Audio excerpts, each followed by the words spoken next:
These are Secret Jokes You Missed in Rick and Morty, and I'm Chris. Our first joke is an R2-D2 reference in the Fortune Cookie episode. After the family have some deliciously sponsored Panda Express, Jerry's fortune cookie says he's going to f*** his mom. He freaks out and skips the family zoo trip, and while he and Rick are breaking into the Fortune 500 cookie company, which is another amazing joke, Rick hacks the door open like this, which is clearly a parody of R2-D2.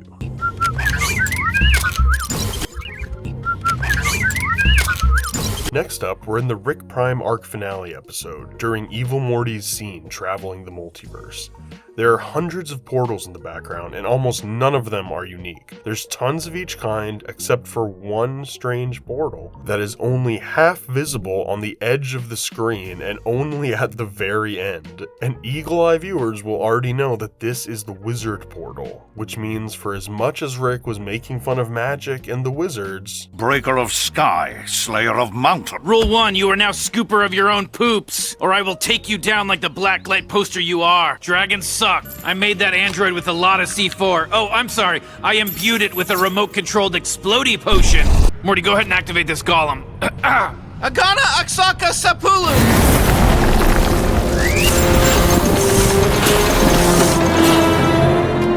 Dumb.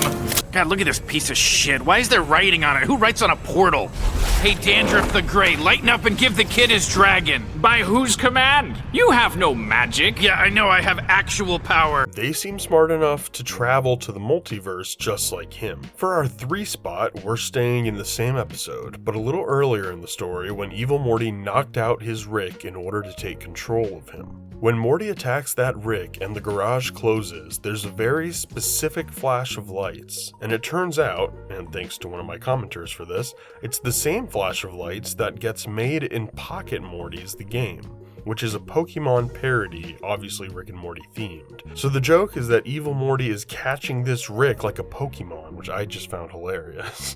Earlier still in the same episode, the main argument Evil Morty is having with his Rick is that he doesn't want to climb up a monster's butt just to get the crystal, and that there has to be a smarter way, which obviously is true, but Rick ignores him. Then later in the scene, when Evil Morty is living on his own in the multiverse, he gets the same type of crystal core out from deep inside what we can assume is another of the same type of monster whose butt he'd had to climb up earlier. But he gets it out without having to climb up its butt, proving Rick wrong and making for a detail that's easy to miss, and also meaning that if Rick had just listened to Morty, he wouldn't have wound up as a dead Pokemon. Next, we're going back to the wedding Squanchers, when Birdperson was getting married on planet Squanch. Well, Squanchy's planet, which obviously Squanchy's species is modeled after cats, so some of the cat houses have little toys tied to strings on a stick. I assume the animators just had a lot of fun creating this world. And next up is a pair of scenes, one from season 1 and one from 5 seasons later in season 6, where Sleep Summer references something Rick said to Summer that clearly had more of an impact on her than we realized. God, Grandpa, you're such a dick. I'm sorry, Summer, your opinion means very little to me.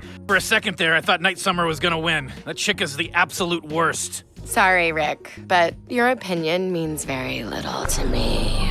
Did you think you could stop me with this, Rick? I'm sorry, Summer, your opinion means very little to me. Sorry, Rick, but your opinion means very little to me.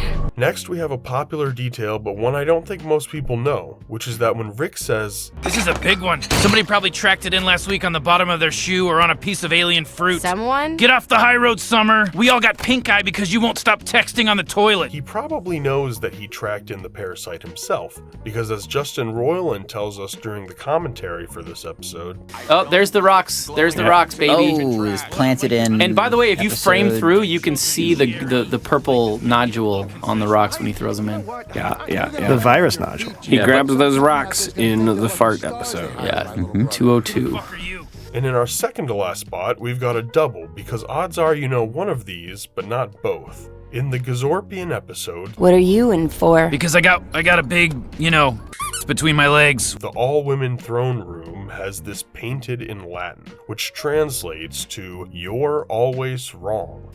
And then in the episodes where Jerry is living in his sad divorced dad apartment, his robe has this written on the back, which translates simply to weak.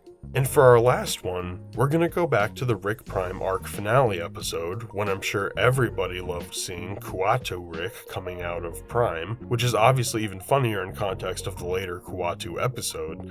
But something you probably missed is that Kuatu Rick makes a surprise second appearance in the final fight scene between Prime and Rick for a quick shiv. Literally just a few frames here, he pops out to stab Rick quickly before sliding back into Prime.